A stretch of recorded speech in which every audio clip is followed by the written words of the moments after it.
I feel like every time we do this, we're laughing. Well, we're just funny people. That's what we do all the time, all day long. Funny looking. Yes. So Happy happy Thursday. Thursday.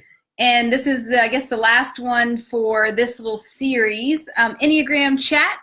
So we are talking about relationships, and now we're going to wrap up with the body types. So before we had done the head types and the heart types, and now we're going to do the last three, which are the body types. So that's type 8, 9, and 1. And we're also just trying to get some technical stuff here. Okay, it looks like that's working.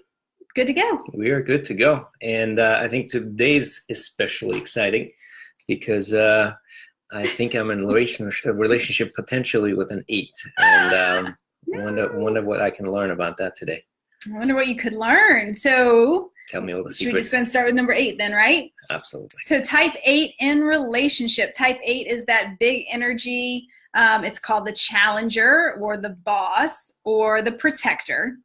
And it's a type that loves to get things moving, also likes to be in control, and tends to have a bit of a temper, can get angry, but then that anger quickly dissipates. And this type is really focused on justice, and things that are unjust provoke that kind of anger. So they want to get things moving. They want to make sure it's just. They want to protect the weak.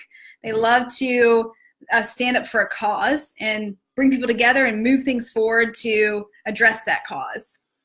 So I have some big question on my mind about this. Mm-hmm. We always said this relationship conversation that we're having, this is good for intimate relationships, right, but it's also great for relationships with your parents, your kids. Now, there's always this interesting fact of dads being 8. Mm-hmm. It comes up over and over. I don't know if it's true, if like every dad in the world is an 8, but it's like this big energy kind of thing. Yeah, so I can speak to that. Can you speak to that a little bit? Yeah, and I wanted to also comment on the people that are joining us so far. So we have a few people that just popped in. See Joey, I see Christy, I think it's maybe Heba. I hope I pronounced that correctly. And just love seeing you all. Please feel free to comment, like say hey, let us know if you have a question. As we're going along, and it really makes it more interesting if you have something specific you want to ask. So Florian just brought up this thing of so many people identify their dad as a type 8, is like a kind of controlling, kind of dominant, big energy, can get angry really quickly. And what's up with that? Are all dads type 8? And I will say the thing is that type 8 is a very quintessential masculine type. It's like the prototype of a male, which is protective and stands up and takes control. And there's different spectrums of that depending on how healthy they are. Like a really unhealthy 8 will be very dominating, very controlling, very hurtful, very angry. Whereas a healthy 8 will be much more gentle and will lead with their heart and can show their vulnerability, but they're still firm and they still like to lead. So they can be a compassionate leader. So when I meet clients and they do bring to the table that they think they may have a father who is an 8, it just opens up the door for discussion. Like, what kind of 8 was he? Was he very dominating? What was that like for you? Could you tell he had a tender heart inside? What was that like? And sometimes it's really nice to be able to start a conversation with that father figure on a more tender note if we can help our clients understand that deep down that strong, maybe angry, controlling father also has a soft, tender heart. So in relationships with type 8s, whether it's an intimate relationship, it's a parent-child relationship, friendships, or work, some things to know would be, 1, 8s, and yes, I am one, I'll admit it, 8s love to get things moving. They're action takers. So anything you can do to be on that flow with them, to say, okay, you want to do it, let's do it, let's go, let's go, let's go. They want to make stuff happen. They don't want to just talk about it or think about it. They want action now. So anything you can do to contribute to that, they're going to love. 8s could use help with moderating their energy. They tend to be excessive, all or nothing. Like, I'm going to go 110%. So in a relationship, people that help me simmer down, be a little more moderate, take it a little slower. That can be really helpful, even though at first I may resist. Deep down, I know it's really healthy for me. And then one of the biggest things that I think is really growthful to a type 8 is to help them get in touch with their vulnerability and their heart. So when you see them popping off and getting angry, you might want to help them explore, just be there for the tender part that's inside. Like, I know you're angry because you care, because you love me, or something like that. And you go, oh, like, and see what's behind, like, that big energy, that big presence, what's inside the heart. So if you can speak to that with your type 8s, you can really develop a very strong relationship. I'd say lastly, don't bullshit a type 8. They have extremely good bullshit meters, and they want people to be very real and to the point. So don't dance around some topic. Just get to it. Tell us what it is and go there with us, and let us get pissed off if we need to, knowing that it'll come back down. But the worst thing is to like sugarcoat it or, you know, not be authentic. 8's just Totally not cool. Totally. That's So just one more point there that I find interesting, to just again to that parent relationship, and you have some experience in that as well. The relationship, the dynamic changes when we're a kid versus an adult, and then later on talk with our parents, and then we actually know their type, for instance. Yeah. That can really help improve a relationship. Yeah. Absolutely. I mean, I've experienced that firsthand. I've seen it with my clients as well. And I think that's one of the things I love about being a coach, is being able to help my clients see their relationships in a new light and speak about them. So we can go back and say, okay, that's what it was like in childhood, but let's look at it with a fresh pair of eyes, and let's start a new dialogue. Because if my client can shift their energy and bring that new perspective to their relationship with their parent or somebody else, the other person, the parent or the friend or lover, is also forced to change, because my client, their dynamic would be different. So that's very interesting to me as a coach, to watch that ripple effect happen, the growth that can happen as a result. That's awesome. Cool. I want to be careful not to spend too much time on type 8, because there's more we could say. We're going to move on. Yep. So let's do type 9. Before we jump into type 9, anybody who does not know their type, what should they do? If you don't know your type, click the link in our little notes here. Go to the Enneagram Hub, and then you'll see the welcome message, and it gives you the direct link to our assessment. You can take the assessment and find out your type. Excellent. Or at least start the discovery. So type 9 is the peacekeeper, peacemaker, mediator, whatever name you want to choose. They're all lovely. And this is a type that, true to their name, they love to keep the peace. They want harmony. And they're so good at just creating this friendly vibe and friendly atmosphere and putting people at ease. When they come into a room, they tend to kind of hang back and observe and kind of see what's happening and where they fit into the mix. And they're kind of, in a way, very different than the 8, even though they're in the body center, where the 8 comes across as like big energy and very noticeable. A 9 can be more of a wallflower and more reserved. And you know, in relationship with type 9, one of their strengths, but also their kryptonite, is that they're so good at feeling other people. They can feel how you feel. They can tell what you want and what you need. And they want to keep the peace so badly. That's their primary objective, that they tend to go with other people's flow. And they lose a sense of what they really wanted and needed. But it feels great to the other person, because they're like, hey, this person does whatever I want to do. Like, I want to go to the movie, I want to go eat this thing. Like, okay. They're just like, sure, I'll go along with that. So in a relationship with the type 9, the real key here, one, is to respect how much they want peace and harmony. Notice how beautiful that is. I mean, it's such a wonderful thing to have a person in your life that can bring such a sense of friendliness and comfort and peace. Wonderful. But also pay attention to the sacrifices they may be making in order to keep that peace. And notice if you're contributing to them forgetting themselves. Now, you can also give them room in the relationship to speak up.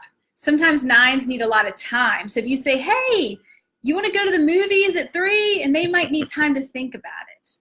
You know, don't push them for an answer. Let them check in and say, hey, does 3 o'clock really work for me? Do I even want to see that movie? Like, I don't know. They need time to let their own sense of what they want rise to the surface. And you can champion for them to take ownership of what they want and to have a voice and speak up more. That can be so empowering. And then you really get to see all the colors of the 9, which are so beautiful, that many of us miss out on because we're so enamored with the peacekeeping part. But So is this one of the reasons why you as an 8 always love hanging out with 9 friends? Because you know you're the boss and you'll be telling them what to do and they don't have any say? Yes. Exactly. That's what I figured must feel great for the boss. No. Oh. Actually, it's true that I really, I'm drawn to type 9s for sure. And I think what it is for me is that being in a relationship with a 9 really forces me to practice being more gentle. And that feels good to me. It helps me get into my heart and slow things down. And they're a good role model for me. They really are. They bring diplomacy. They bring you putting the other first and a calm energy. I find 9s very grounding. I call them like a mountain type, like a big mountain that just is so earthy and poised and wise. And I really enjoy being around that kind of energy. I admit, I love me some 9. All right. That is nice. Yeah, I do have a sister that's a 9 as well. That's so. right. All right. So last one for this whole relationship series. That's the last one. Last one for the relationship series will be the type 1, and this is the perfectionist or the idealist. And this type, true to their name, they really, really like to seek and strive for perfection. And they have strong ideals. They can see what the world should be like and how good we could be if we tried a little harder. And what you'll notice with a type 1 is they have a really strong sense of right and wrong. This is the right way to do it. That's the wrong way. And their ideals, though, are unique to themselves. Not every type 1 will have the same beliefs, obviously. But whatever they believe in, they really want to uphold. And what you'll see, too, like in work relationships, the type 1 is the one who will stay late at work. Even when the boss has gone home, they care more because they want to do it the right way. They're going to check their spelling, every single line, punctuation, make sure it's perfect. They go the extra mile, not because anybody else expects it, because they expect it of themselves. They have this just amazing sense of integrity. In relationship, they would like to have that played out in their relationships. They want to be friends with other people who can also level up with them. And in their romantic relationships too, they want to know the person they're with has integrity. The tough part for type 1 is they have this really strong inner critic. So for everything you see them doing externally, where they say that needs to be better, that could be better, do that way, inside the critic is way louder, and it's always monitoring them and how are they performing and are they doing things the right way. So in relationship with the type 1, being sensitive to how hard they are on themselves and how lots of times they sacrifice fun and pleasure for the sake of doing it the right way. So anybody that can kind of bring in a little fresh perspective and say, look, there's actually no such thing as perfection. Good enough is good enough. Aim for the gray zone in between. Don't be black and white. That can be very balancing to a type 1. And being with types of people who teach them to be a little more fun, a little more fluid, a little more flexible, to say, hey, so what? I'm so imperfect and it rocks. Like that can be great for them to be modeled, right? Yeah.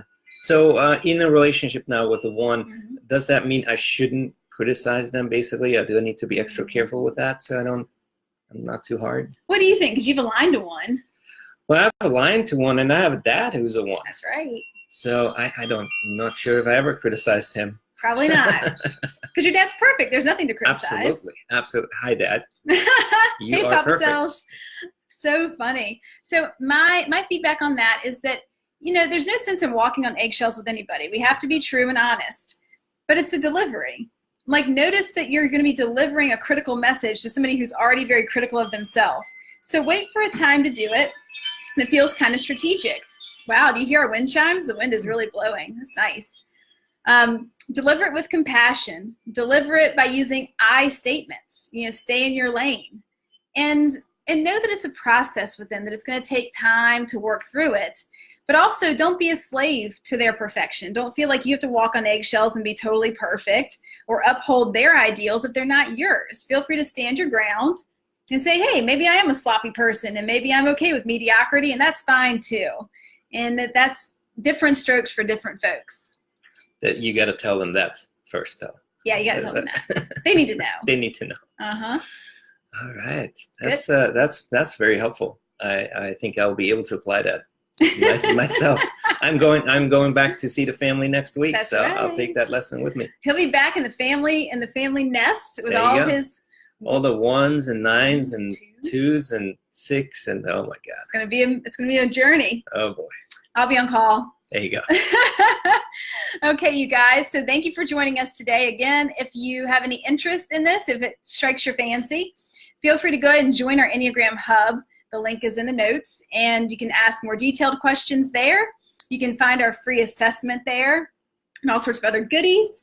And we will pick up the conversation next week. All right. I don't know what our topic will be yet. If you guys have any ideas, feel free to vote. If there's something you want to know about, let us know. Anything else on your hat? With that, I will enjoy our evening here. You guys enjoy your evenings out there. Drop us questions in the comments, and we'll get back to them as soon as we can. Great.